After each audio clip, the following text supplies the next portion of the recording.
Hi, my name is Mark Howell, and I'm a small group pastor at a church in California.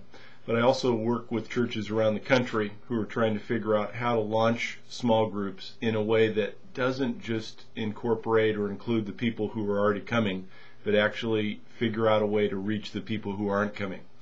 When I'm first talking with churches, I use a couple of diagrams to help them understand the concept. And one diagram I use is this kind of a circle and a square. And the circle represents the people who are already part of the church. They might only come once or twice a year. They're folks that maybe are the Easter and Christmas Eve crowd, but if stopped, they would say, we go to X church. And that's an important understanding to have, is all the people that are part of the church on a regular basis. That smaller group, the square inside, represents the people that are already genuinely connected with you. And those would be people that, maybe if something were to happen to them or a member of their family, somebody else would find out about it within maybe 24 hours or 48 hours at the most without anybody ever calling the church.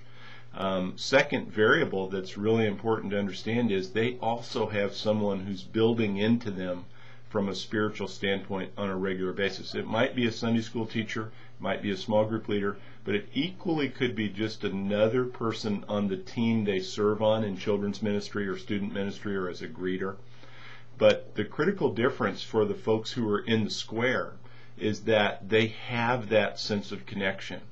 The key to it is, if you were to poll them and ask them who their 10 best friends are in the community, they would almost always tell you that 8 or 9 or 10 of them are also inside the square.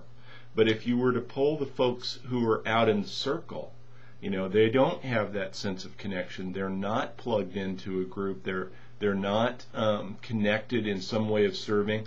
And so if you ask them who their best friends are, who their best connections are in the community, they'll almost always tell you that 8 or 9 or 10 of them are outside the circle.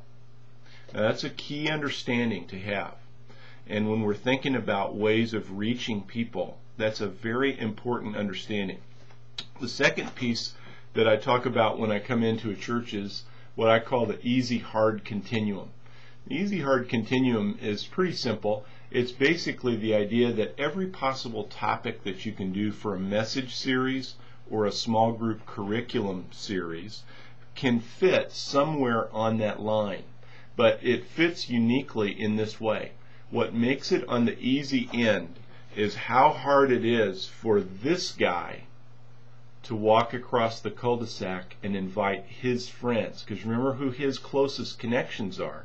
They're not the ones that are already in the circle. Largely, they're folks that have never attended or only infrequently, but generally have never come.